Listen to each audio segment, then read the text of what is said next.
آواز بلند صلوات. اللهم صل على محمد وآل محمد وعجل فرج مالك هذا. أعوذ بالله السميع العليم من الشيطان الرجيم. بسم الله الرحمن الرحيم.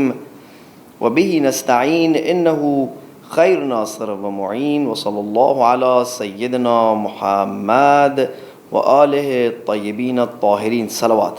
اللهم صل على محمد واللعنة الدائمة على أعدائهم أجمعين من الآن إلى قيام يوم الدين. أما بعد فقد قال الله تبارك وتعالى في كتابه المبين وقرآنه المجيد وقوله الحق وهو أصدق القائلين. بسم الله الرحمن الرحيم.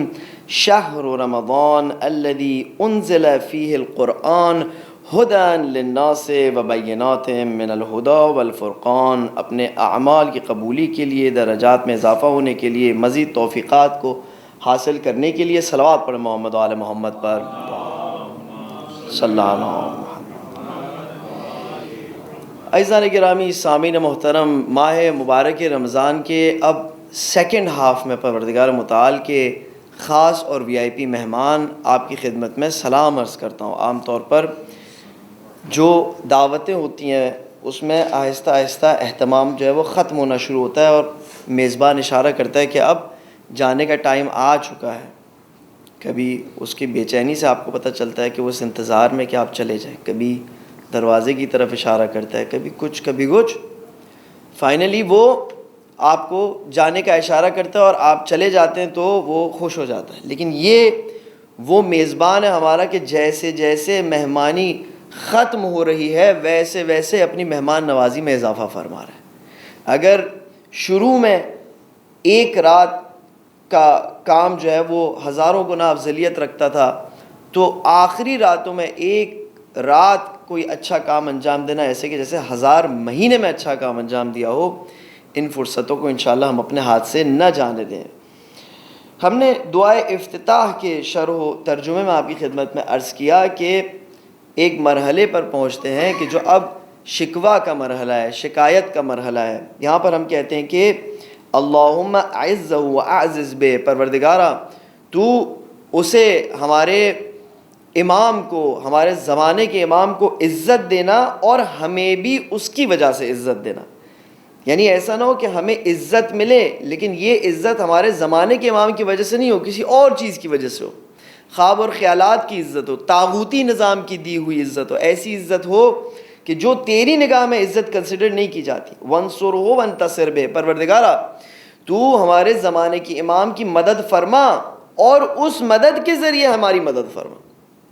ایسا نہ ہو کہ ہمارے مدد کرنے کوئی اور لوگ آئیں کہ جن کی مدد لینے کے بعد ہم کہیں کہ اب ہم وینٹیلیٹر پہ ہیں اور کچھ بھی نہیں کر سکتے، اور اگر ہم نے کچھ بھی بات کی تو وینٹیلیٹر کا پلگ کھینچ دیا جائے گا اور ہمارا پورا سسٹم شٹ ڈاؤن ہو جائے گا. اچھی طرح آپ کو اندازہ ہے کہ میں کس سسٹم کی بات کروں، کون سی مدد کی بات کروں. وانصرہ نصرا عزیزا، پروردگارہ ایسی نصرت فرما کہ جس کے بعد اسے کوئی شکست نہ دے سکے. وفتح لہ فتحا یسیرا، ہمیں حکم دیا گیا کہ اپنے امام زمانہ کے لیے دعا مانگے. آپ دیکھیں، تصور کریں کہ ایک نظام جس میں خود پروردگار متعال اتنا انٹرسٹڈ ہے ظہور کے معاملے میں، اس میں بھی ہمیں حکم ہے کہ ہم دعا کریں، تو ہمارے اپنے معاملات میں کتنا ضروری ہے ہمیں دعا کرنا تاکہ ہمارے معاملات ٹھیک سے آگے بڑھیں.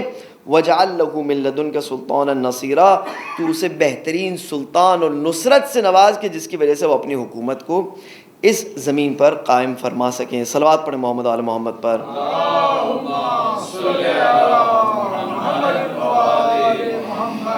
کل سورہ یوسف کے تذکرے کے دوران میں نے آپ کی خدمت میں عرض کیا کہ جب ہم اس آیت پر پہنچتے ہیں کہ جہاں پر فلما سمعت بمکرہن ارسلت الیہن واعتدت لہن وآتت کل واحدۃ منہن سکینہ وقالت اخرج علیہن فلما رأینہ اکبرنہ وقطعن ایدیہن وقلن حاشا للہ ما ھذا بشرا ان ھذا الا ملک کریم. تو جو فضا بیان ہوتی ہے زلیخا کے اہتمام کی اور جس طرح سے اس نے خواتین کو بلایا اور انتظام کیا، اس سے ہمیں سوال پیش آتا ہے کہ کیا اس دنیا میں بھی کوئی خوبصورتی کی ایسی مثال ہے کہ جس کی مثال حضرت یوسف علیہ السلام سے دی جاتی ہے. کہ جس میں اتنا مبالغہ آرائی سے کام لیا جاتا ہے کہ لوگ بے ہوش ہو گئے. آپ تفاسیر پڑھیں گے تو آپ کو پتہ چلے گا کہ عجیب اور غریب تعابیر سے ان کلاسیکل قرآن مجید کو ریویو کرنے کے سورسز سے اس معاملے کو دیکھا جاتا ہے کہ جس میں ہم جب پڑھتے تو ہمیں تعجب ہوتا ہے کہ ہم نے بھی بڑے انسانوں کو دیکھا ہے دنیا میں, خوبصورت انسانوں کو, تو یہ دنیا پروجیکٹ کرتی ہے, لاتی ہے سامنے, کیمرہ کے سامنے لاتی ہے, لیکن کسی کو بھی ہم نے ایسا نہیں دیکھا کہ جس کے باعث حقیقتاً انسانوں میں اس قسم کی کیفیت پیدا ہو. پہلا سوال. دوسرا سوال, کیا حضرت یوسف علیہ السلام کو اس سے پہلے کبھی بھی کسی نے نہیں دیکھا تھا؟ کبھی بازار میں, کبھی کہیں, کبھی خود زلیخا کے گھر پر, عزیز مصر کے گھر پر. کیا آج تک وہ معاشرہ جو ہے اس میں اتنی سیگریگیشن تھی کہ مرد اور عورت کبھی ایک دوسرے کو دیکھتے ہی نہیں تھے؟ یا حضرت یوسف علیہ السلام غلام تھے یا بادشاہ تھے کہ وہ ایک کمرے میں بیٹھ جاتے تھے اور وہ باہر آتے ہی نہیں تھے؟ نہ معاشرے میں ان کی کوئی رفت و آمد ہوتی تھی, کچھ بھی نہیں ہوتا تھا. لہٰذا جب پہلی دفعہ ان کو دیکھا تو انہیں ریئلائزیشن ہوئی کہ واہ ماشاء اللہ سبحان اللہ کتنے خوبصورت ہیں. یہ دونوں سوال ہمارے ذہن میں ایجاد ہو. ہم نے آپ کی خدمت میں عرض کیا کہ دیکھیں, جب سے انسان کے دیکھنے کا جو میدان ہے وہ وسیع ہوا ہے اور انسان کو تقریباً دنیا کے ہر گوشے اور کنار سے خبریں پہنچتی رہتی ہیں اور اب آہستہ آہستہ ہمارے لیے کوئی چیز سرپرائز نہیں رہتی ہے, تب سے ہمیں ضروری کہ قرآن مجید کو ایک مختلف نگاہ سے دیکھیں. ہم نے عرض کیا کہ جو الفاظ ہیں قرآن مجید نے چن چن کے جن الفاظ کو استعمال کیا ہے کہ فلما سمعت بمکرہن ارسلت الیہن, ان کو دعوت دی, وَأَعْتَدَتْ لَهُنَّ مُتَّكَأً, ان کے لیے ماحول کو تیار کیا, کمفرٹیبل بیٹھنے کی جگہ کو تیار کیا, وَآتَتْ كُلَّ وَاحِدَةٍ مِّنْهُنَّ سِكِّينًا, فروٹس کا انتظام ہوا, کھانے پینے کا انتظام. جب ماحول کمفرٹیبل بنا اور ایسا ماحول پیدا ہوا کہ جس ماحول کے اندر انسان کی بری خواہشیں شہوتیں ابھر آئیں, تب یوسف سے کہا فقالت اخرج الیہن فلما رأینہ. اب جب یوسف علیہ السلام کو دیکھا تو یوسف وہی تھے جو پہلے تھے, لیکن جو زلیخا نے کیفیت اور ماحول کریٹ کیا تھا اس میں اکبر نہ ہو, انہوں نے یوسف کو بڑا پایا. ایک ترجمہ آپ دیکھیے گا قرآن مجید میں اس اکبر نو کو بڑا پانا ترجمہ کیا. آپ جب بھی کوشش کریں گے کہ اکبر نو کا باقاعدہ ترجمہ ڈھونڈے کیا تو آپ کنفیوز رہیں گے. ہر کسی نے اپنے حساب سے ترجمہ کیا. اس کی وجہ یہ ہے کہ لوگوں نے یہ سمجھا ہے کہ حضرت یوسف علیہ السلام اتنے خوبصورت تھے کہ جیسے ہی آئے ان کی خوبصورتی چھا گئی. ہیں خوبصورت, اس میں کوئی شک نہیں ہے, لیکن اس قسم کی مبالغہ آمیز خوبصورتی سے ہم اپنی زندگی کے لیے کوئی وہ درس نہیں لے سکتے کہ ہمیں تو ایسی کوئی چیز نظر نہیں آتی. قرآن مجید کے لیے ضروری ہے کہ ہم اس کو اپنے پریکٹیکل زندگی سے ریلیٹ کر سکیں. لیکن اگر ہم اس کو تصور کریں کہ ان کی خوبصورتی کو اس نے باقاعدہ طور پر وہاں پر پروجیکٹ کیا, دوسروں کے سامنے لایا, اب انہوں نے اکبر نہ ہو وَقُلْنَا حَاشَ لِلَّهِ مَا هَذَا بَشَرًا. اب یہاں پر ایک ٹرینڈ بن گیا کہ یوسف علیہ السلام کو کون اپنے جال میں پھنسا سکتا ہے. اب یہاں پر یہ ہم نے اس کی تشبیہ دی میڈیا سے, ہم نے اس کی تشبیہ دی شوبز کی انڈسٹری سے. ہم نے کہا کہ شوبز کی انڈسٹری کی جو روٹس ہیں وہ ایسے لوگوں میں ہیں کہ جو برائی کو اتنی شدت سے پسند کرتے ہیں, لیکن وہ دیکھتے ہیں کہ معاشرے میں ان برائیوں کی کوئی جگہ نہیں ہے. عام لوگ جو ہوتے ہیں, جیسے یہاں پر بھی زلیخا کے شہر میں جو عام خواتین تھیں وہ زلیخا کو کنڈیم کر رہی تھی کہ یہ کیا حرکتیں ہیں تمہاری, اس قسم کی کون سی حرکتیں تم نے اتنے بڑے منصب پہ شروع کر دی ہیں. زلیخا نے اب بولا کہ اچھا اگر میں اپنے آپ کو بہتر نہیں بنا سکتی تو میں ایک کام کروں گی, تمہاری ایک کمزوری سے فائدہ اٹھاؤں گی. تمہاری کمزوری ہے کہ تمہارے بھی معیار خالص نہیں ہے, تم بھی پروردگار متعال کی بندگی میں نہیں ہو. لہٰذا بجائے اس کے کہ میں اپنے آپ کو اوپر نہ اور اس بدبختی اور مصیبت سے باہر نکالوں, میں ایسا ماحول کریٹ کروں گی ٹی وی اور سنیما اور ان چیزوں کی طرح اور پارٹیز کی طرح کہ تم بھی میرے لیول پر آ جاؤ گے. اب وہی خواتین کہ جو زلیخا کو کنڈیم کر رہی تھیں, جب وہ سارے برابر ہو گئے تو زلیخا نے کیا کہا, قالت فذلکن الذی لمتننی فیہ. اب دیکھا تم کس کے معاملے میں مجھے ملامت کر رہے تھے, اب تمہیں سمجھ میں آئی. انا راودتہ عن نفسی, بالکل میں نے اس کو اپنے جال میں پھنسانا چاہا. وَلَئِن لَمْ يَفْعَلْ مَا آمُرُهُ, اور اگر اس نے وہ کام انجام نہیں دیا کہ جس کا میں اسے حکم دے رہی ہوں, لَيُسْجَنَنَّ وَلَيَكُونَ مِنَ الصَّاغِرِينَ, یہ قطعاً جیل میں جائے گا اور یہ ضرور ذلیل ہوگا لوگوں کی نگاہ میں. خوب اب آپ اس کو تصور کریں کہ ایک طرف ایک ایسا ماحول ہے کہ جس میں شخص برائیوں کی طرف کھینچے چلے جا رہا ہے، اور بات یہاں تک پہنچ گئی ہے کہ اگر میں نے سرنڈر نہیں کیا، سبمٹ نہیں کیا، تو کیا ہوگا؟ میرے لیے تمام زندگی کی اپرچونٹیز کو مجھ سے لے لیا جائے گا. مجھے کیا سینکشنز مجھ پر لگائے جائیں گے، مجھے بند کر دیا جائے گا، مجھے جیل میں ڈال دیا جائے گا، ٹارچر بھی میں ہو سکتا ہوں. پروردگار متعال آپ کو ایک معاشرے کے حوالے سے آگاہ کر رہا ہے. یہ جو مسائل ہمارے لیے پیش آ رہے ہیں، یہ ہر نسل کے لیے ایسے مسائل پیش آتے ہیں. میں وقتاً فوقتاً آپ کو حضرت یوسف علیہ السلام کے قصے کا بگر پکچر دیتا رہا ہوں. اب یہاں پر کیا ہوا؟ یوسف علیہ السلام نے اپنے ہاتھ کو بلند کیا. صلوات پڑھ محمد آل محمد پر.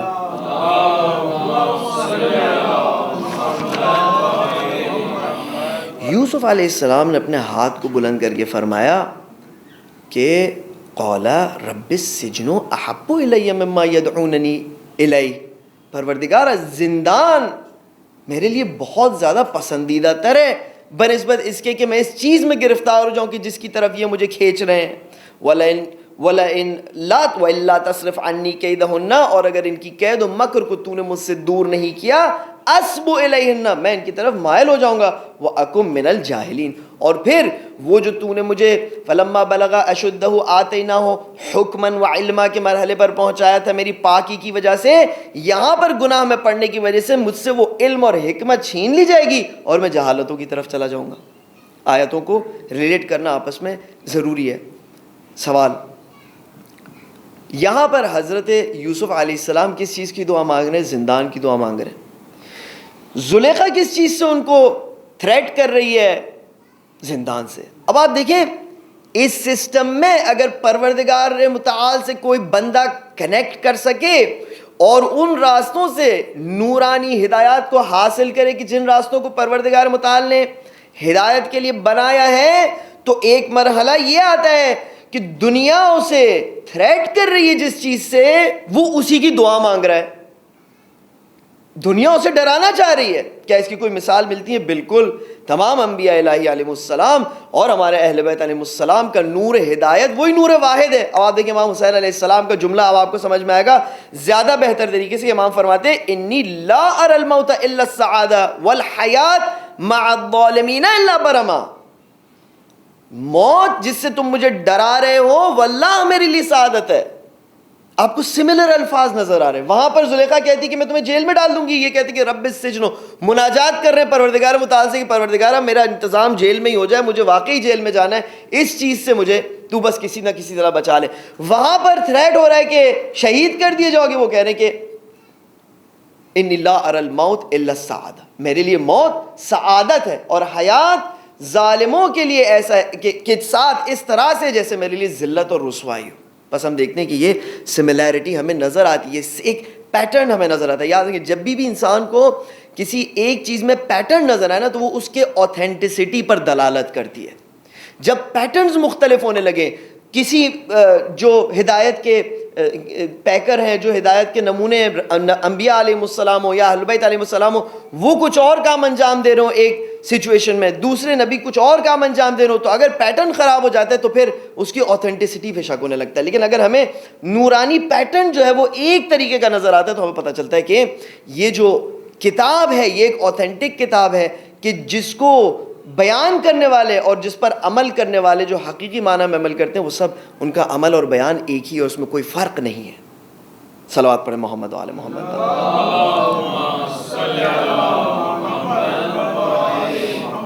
یہ جو حضرت یوسف علیہ السلام سے خواتین نے جو ہے وہ اب ان کے پیچھے پڑ گئیں اور ان کو پھنسانا چاہا، تو اس پر بھی علماء تفسیر نے ایکسپلین کرنے کی کوشش کی کس طرح ماجرا پیش آیا. کیا اسی وقت جو ہے وہ جیسے ہی یہ ماجرا پیش آیا اس کے بعد جو ہے وہ سب جا کے اس قسم کا کوئی امیچور ایکٹ تھا یا نہیں؟ تو کہتے ہیں کہ خواتین کے مختلف گروہ بن گئے. ایک گروہ جا کے حضرت یوسف علیہ السلام کو سمجھاتا تھا پیار محبت سے کہ دیکھو تم مان لو، اپنے عاشق پر اتنی بے رحمی سے کام نہ لو، اتنے نخرے مت کرو، ذرا جا کے اس کا خیال کرو، اس کا بھی دل ہے. ٹھیک ہے. اب یہ ایک گروہ جو ہے وہ اس طریقے سے میں آپ کے ذہن میں چاروں کے آپ نے اگر ایسی کوئی سملر چیز کہیں دیکھی ہے تو آپ اس کو تصور کریں کہ کہاں آپ نے دیکھی ہے ایسی چیز. اب ایک گروہ خواتین کا جا کے حضرت یوسف علیہ السلام کو جو ہے سمجھانا چاہ رہا ہے, منانا چاہ رہا ہے. دوسرا گروہ خواتین کا حضرت یوسف علیہ السلام کے پاس جا کے کہتا ہے کہ دیکھو وہ بہت خطرناک عورت ہے, وہ تمہیں جیل میں ڈال دے گی, وہ جو تمہارا سارا فیوچر ہے وہ تباہ کر دے گی. تیسرا گروپ خواتین کا, اب بات کرتے کرتے ہر کوئی جو ہے وہ اپنا کنیکشن بھی بنا رہا ہے, یعنی بات کرنے کے بہانے سے کہ ہم آ تو رہے ہیں زلیخا کی خاطر, تمہارے اور زلیخا کے معاملات کے بیچ جو معاملات ہیں اس کو سیٹل کرنے کے لیے, لیکن بیچ میں جو ہے وہ اپنی اپنی جو پیشنہادیں ہیں وہ بھی دے رہے ہیں. دیکھیے یہ مجھے بالکل اپنے یونیورسٹی کا ماحول یاد ہے کہ جس میں مختلف لڑکے لڑکیاں آپس میں تعلقات بناتے تھے. اب جب ایک لڑکے اور لڑکی کا تعلق خراب ہوا تو باقی سب فساد کے معاملے جو ہے وہاں سے جنم لینے لگے اور پورا ایک فساد کا ماحول کھڑا ہوا. اسی کو بہانہ بنا کے ہر کوئی جو ہے وہ اپنی مچھلی پانی سے پکڑا.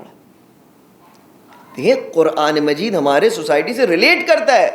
یہ بہت امیچور تھنکنگ ہے کہ بھائی حضرت یوسف باہر آئے, سب نے اپنا ہاتھ کاٹ دیا, سب بے ہوش ہو گئے اور اس کے بعد جو جیل میں, نہیں, اس کو ایک ایک لفظ سے ہم نے اپنی سوسائٹی کو اور اپنی زندگی کو اس سے کوشش کرنا ہے کہ ہم کنیکٹ کریں. اس میں حضرت یوسف علیہ السلام فرماتے ہیں قال رب السجن احب الی مما یدعوننی الیہ, پروردگارا یہ تو ایک مسئلہ تھا, اب مسائل جو ہے وہ اتنے زیادہ ہو گئے. اب کوئی حضرت یوسف علیہ السلام سے کہے کہ بھائی آپ تھوڑا اپنے آپ پہ سیلف کنٹرول رکھ لیں, آپ اپنی آنکھوں کو بچا لیں, آپ اپنے ایجوکیشن کو, اپنی سوشلائزنگ کو, اپنے ہر مسئلے کو, گروتھ کو, یہ جو الفاظ ہمارے یہاں استعمال ہوتے ہیں نا کہ ہم اس لیے پروردگار متعال کے نظام سے فاصلہ لے لیتے ہیں اور ہم کہتے ہیں کہ چلو دوسری طرف اگر جانا پڑا ہے, نہیں, کن چیزوں کے نام پہ, ایجوکیشن کے نام پہ, گروتھ کے نام پہ, دوسرے مختلف ایسی چیزوں کے نام پر کہ جس کے لیے ہمیں زندگی گزارنی ہے.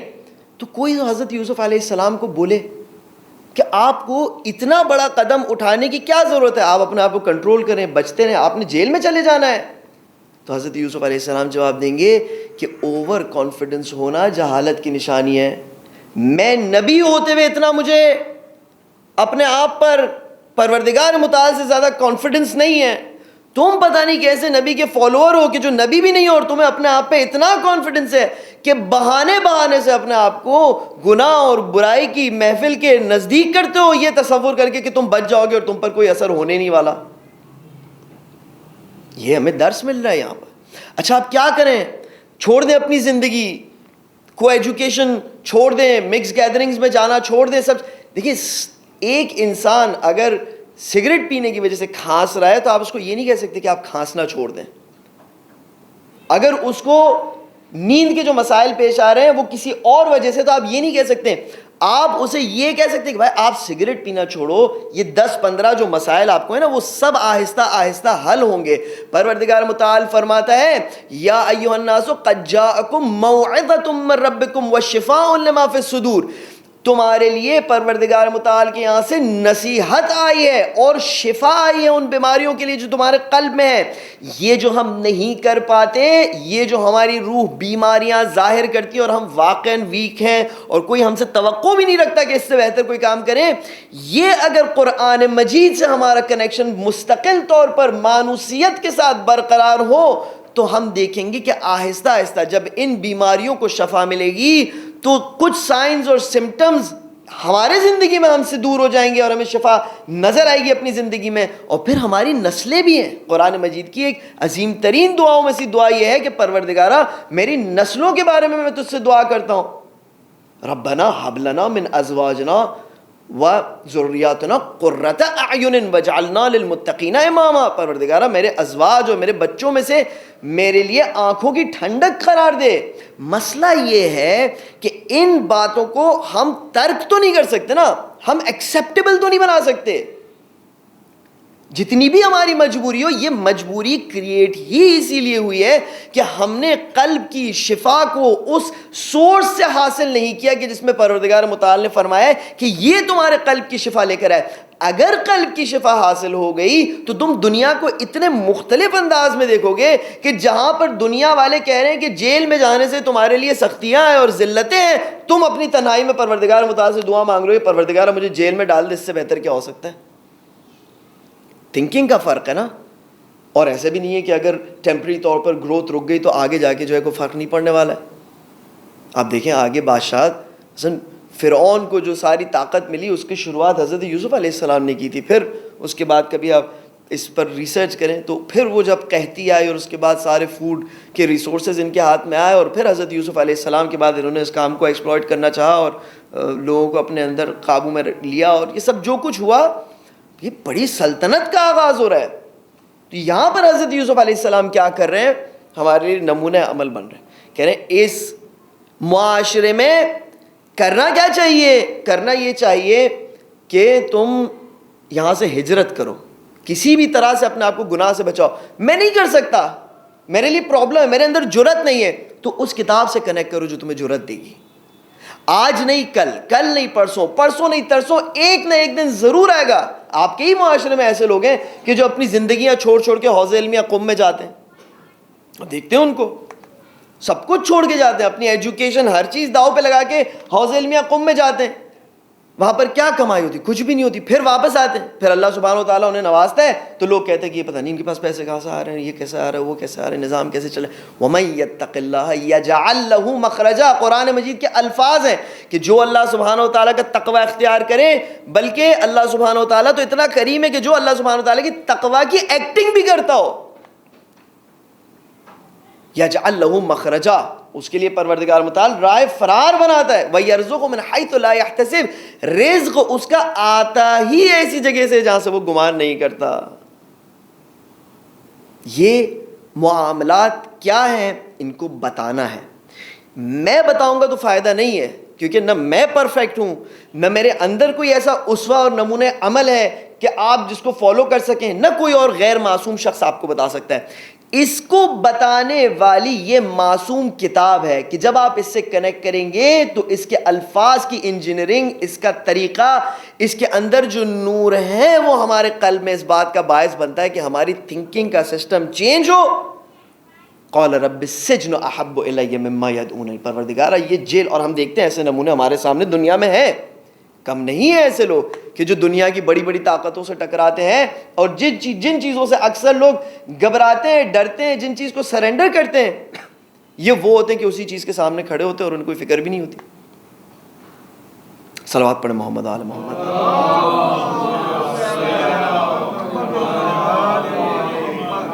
ہمارے یہاں گروتھ کے لفظ سے مجھے عجیب سا معاملہ یاد آیا.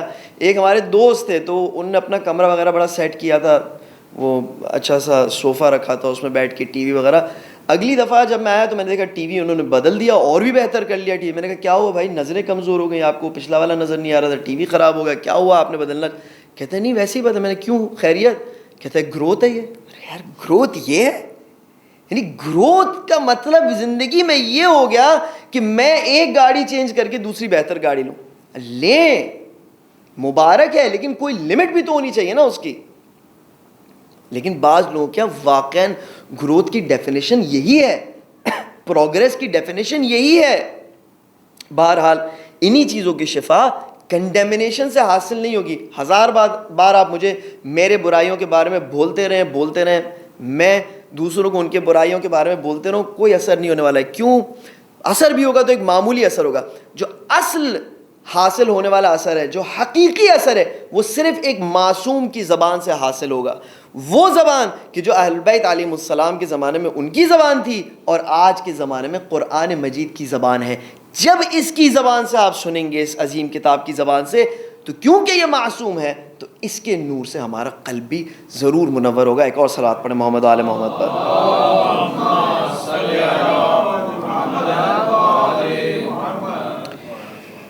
خوب, ایک اور بات یہ کہ پروردگار متعال کا جو حکم ہے اس غیر ازدواجی تعلقات کے حوالے سے جو مرد اور عورت میں پیش آتے ہیں, جس کو زنا کہا جاتا ہے, پروردگار متعال نے ایک بہت ہی ظریف اور لطیف تعبیر استعمال فرمائی ہے اس سے منع کرنے کے لیے. فرمایا ہے کہ وَلَا تَقْرَبُوا الزِّنَا. یہ نہیں فرمایا کہ زنا نہ کرو, کہا وَلَا تَقْرَبُوا الزِّنَا. قربہ, قرب, قریب, ہم کہتے ہیں قریب آ گیا, نزدیک آ گیا. فرمایا وَلَا تَقْرَبُوا الزِّنَا, زنا کے قریب بھی نہ جاؤ. اِنَّهُ, بے شک یہ, کان فاحشتاً, یہ ایک بہت بڑی بے راہ روی ہے. وَسَاءَ سَبِیلًا, اور ایک بہت ہی برا راستہ ہے. دیکھیں کلمات پر ہم توجہ کریں گے. ایک تو فرمایا کہ نزدیک بھی نہ جاؤ. نزدیک نہ جانے سے کیا مراد ہو سکتی ہے؟ دیکھیں زنا کا عمل تو جو ہے فزیکلی انجام پاتا ہے, لیکن زنا کے قریب جانا دو طرح سے انجام پاتا ہے. ایک انسان چل کر اس عمل کی طرف جائے, دو انسان اپنے ذہن سے اس عمل کی طرف جائے. یہاں سے ہمیں پتہ چلتا ہے کہ ذہن میں بھی ایسے خیالات لانا کہ جو ہمیں اس چیز کی طرف لے جا رہے ہوں, ہم اپنے ذہن میں ان باتوں کو سوچ رہے ہوں, اس سے پروردگار متعال نے روکا ہے. حضرت یہ حابیل اور قابیل کے قصے میں اب دیکھیں قرآن مجید فرماتا ہے کہ فطوعت له نفسه قتل اخیہ, قابیل کو اس کے نفس نے آہستہ آہستہ آمادہ کیا, تیار کیا کہ وہ اپنے بھائی کو مارے, قتل کرے. یعنی کیا؟ یعنی اگر 10 سال پہلے آپ قابیل سے پوچھتے کہ بھائی کسی کو میں بولوں کہ تمہارے بھائی کو قتل کر دے, سپاری دوں میں تمہارے بھائی کی, وہ تمہیں قتل کر دے تمہارے بھائی کو, تو شاید کہتا کہ کوئی میرے بھائی کو ہاتھ تو لگا کے دکھائے, میں اس کے ہاتھ توڑ دوں گا. لیکن کیا ہوا؟ جب انسان نے اپنے خیالوں کو امان میں نہیں رکھا ایسے افکار سے کہ جو اسے گناہ کی طرف لے جاتے ہیں, اللہ سبحانہ و تعالیٰ فرماتا ہے فطوعت له نفسه قتل اخیہ, آہستہ آہستہ آہستہ اس کے نفس نے اس کو اپنے بھائی کے قتل پر مجبور کر دیا. کس طریقے سے اپنے ذہن کو ہم سنبھال کے رکھیں ان مسموم خیالات سے, ان برے خیالات سے. یہاں پر ہمیں لفظ کا ذکر کام میں آتا ہے. یہ جو اذکار ہمیں بتائے گئے ہیں, یہ جو علماء ذکر پڑھتے رہتے ہیں, یا ہمیں بتایا گیا کہ صلوات محمد و آل محمد پر صلوات پر محمد آل محمد,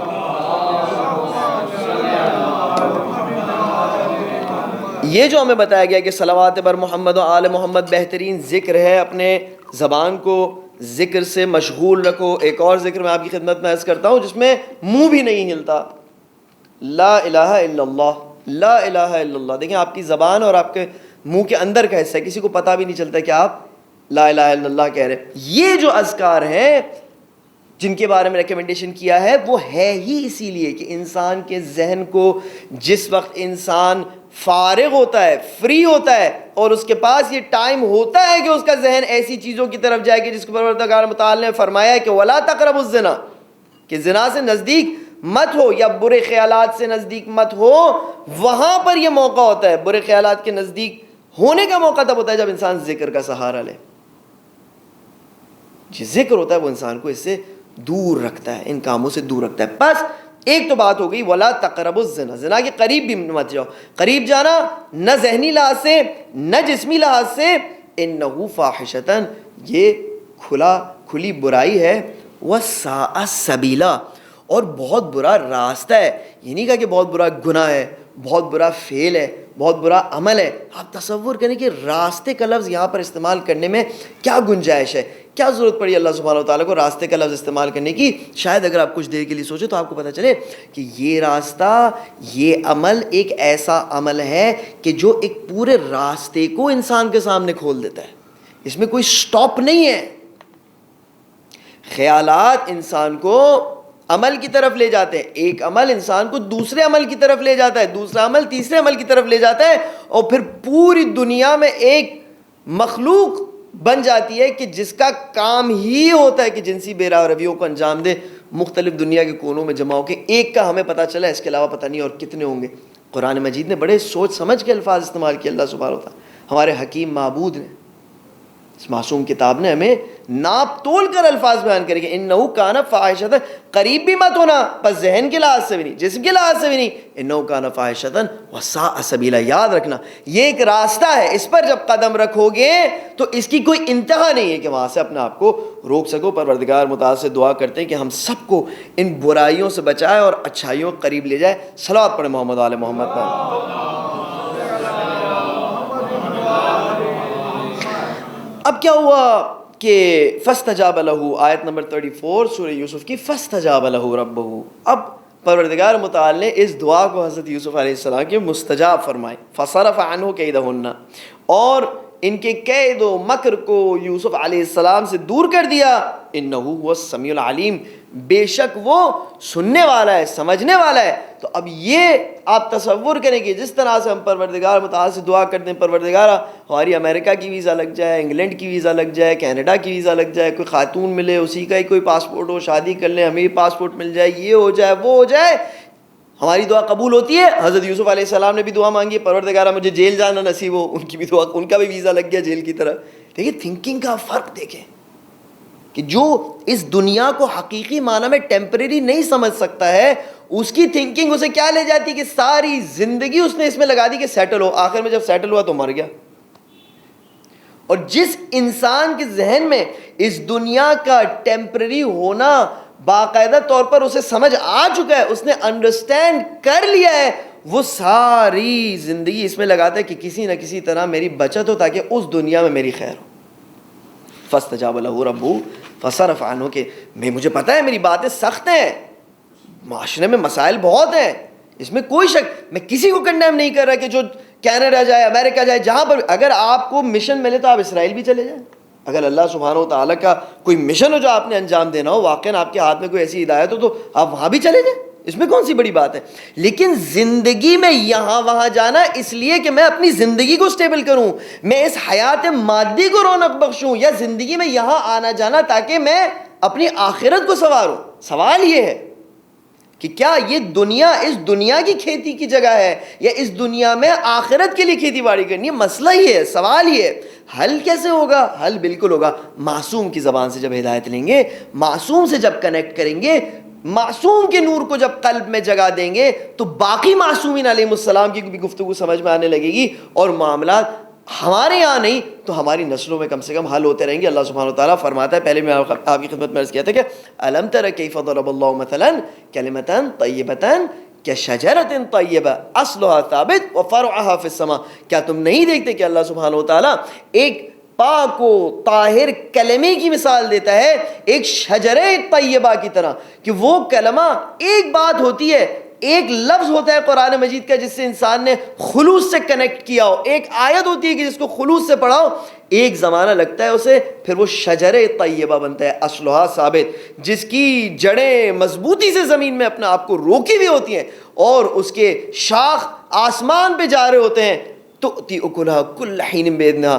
وہی کلمہ طیبہ تھا، ایک بات تھی، ایک ایفرٹ تھی، ایک کوشش تھی، آج ایک درخت بن گیا کہ جو اپنے فروٹس جب بھی اللہ سبحانہ و تعالیٰ حکم دیتا ہے تو اپنے فروٹس دیتا ہے، اور آپ کی نسلیں اس سے فائدہ اٹھاتی ہیں. بس درخت کو اگنے میں ایک دن نہیں لگتا، کسی بھی ایفرٹ کے نتیجے کو حاصل کرنے میں ایک دن نہیں لگتا.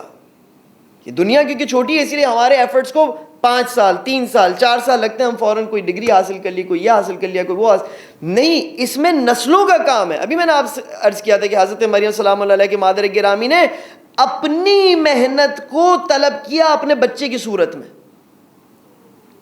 یہ یا حضرت ابراہیم علیہ السلام کی دعائیں اپنی ذریت کے لیے عجیب و غریب دعائیں، وہ دیکھ رہے ہیں اس چیز کو کہ مجھے اپنی نسلوں کو بہتر بنانا ہے. لہٰذا اگر آج ہم کنیکٹ کریں گے تو اس کا اچھا خاصا فائدہ ہمیں ملے گا اور ہماری نسلوں کو قطعاً یہ فائدہ ملے گا. دوبارہ صلوات پڑھیں محمد و آل محمد پر.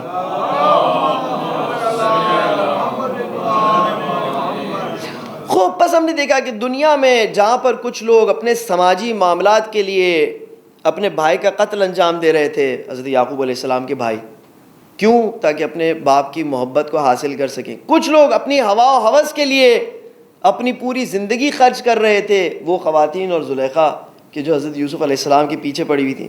اور کچھ لوگ جو اپنی سیاست کو سنبھالنے کے لیے ان جذبات سے بھی اپنے ہاتھ دھو بیٹھے تھے کہ جو ایک انسان کو واقعاً یہ جذبات اس کے دل میں ابھرتے ہیں جب ایسا کوئی معاملہ پیش آتا ہے. عزیز مصر، وہاں پر خداوند متعال کا بندہ جس طرح سے یہ لوگ ایکسٹریم جہت میں سوشل معاملات کو سنبھالنے میں، ہوا و ہوس کے پیچھے اپنی سیاستوں کو سنبھالنے میں مصروف تھے، یہ اس بات کا فکر مند تھا اور انتہا سے زیادہ فکر مند تھا اس بات کا کہ پروردگارہ میں نے تیری عبادت کرنی ہے اور تیری بندگی کی راہوں کو اپنے ہاتھ میں تھام کے رکھنا ہے.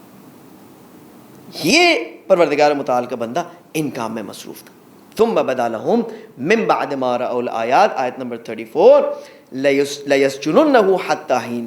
اب کیا ہوا کہ وہی عزیز مصر کی جس کے بارے میں نے آپ سے عرض کیا تھا کہ اس کے سامنے یہ بات پکی ہو چکی تھی.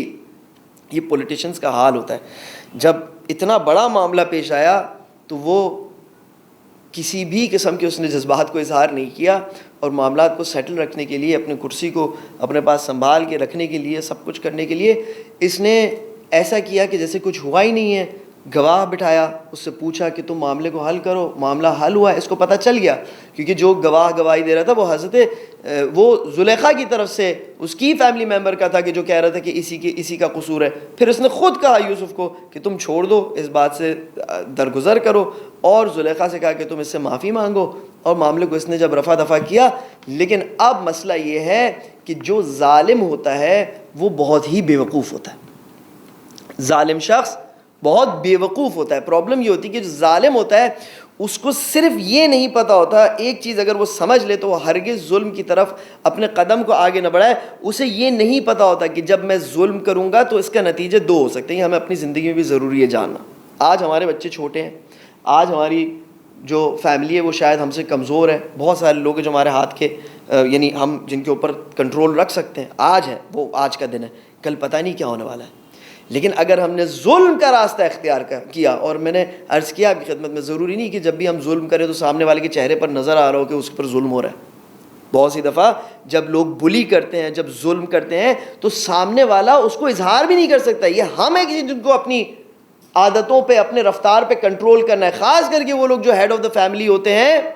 یہ ضروری ہے, بہت سینسٹیو مرحلہ ہے. بہرحال جو ظلم کے لیے سمجھتا ہے کہ ظلم سے وہ اپنے کام کو آگے بڑھا سکتا ہے, وہ جب ایک قدم آگے اٹھاتا ہے اب دو چیزیں پیش آتی ہیں. یا تو وہ شکست کھائے گا تو اس کو شرمندگی ہوگی, امبیرسمنٹ ہوگی, اور اس کو 10 قدم پیچھے لینے پڑیں گے. یا تو اب ایک قدم اٹھا لیا, اگر کامیاب بھی ہو گیا تو دوسرا قدم بھی ظلم کا اٹھانا ہوگا. زلیخا نے ایک قدم اٹھایا ظلم کا, اپنی ہوا و ہوس کے پیچھے گئی. پھر جب اس کو ذلت کا سامنا کرنا پڑا, اس کو بچانے کے لیے اس نے پھر ایک اور ظلم کیا, سارے ماحول کو اس نے خراب کر دیا. پھر تیسرا ظلم کیا, حضرت یوسف علیہ السلام کو جیل میں ڈالنے کی کوشش کی. چوتھا ظلم, حضرت یوسف علیہ السلام کو جیل میں ڈال دیا. یہ ہے ظلم پر ظلم کرنا, کہ جو انسان ظلم کا آغاز کرتا ہے اس کا پھر کوئی انتہا نہیں ہوتا. صلوات پڑھیں محمد و آل محمد پر.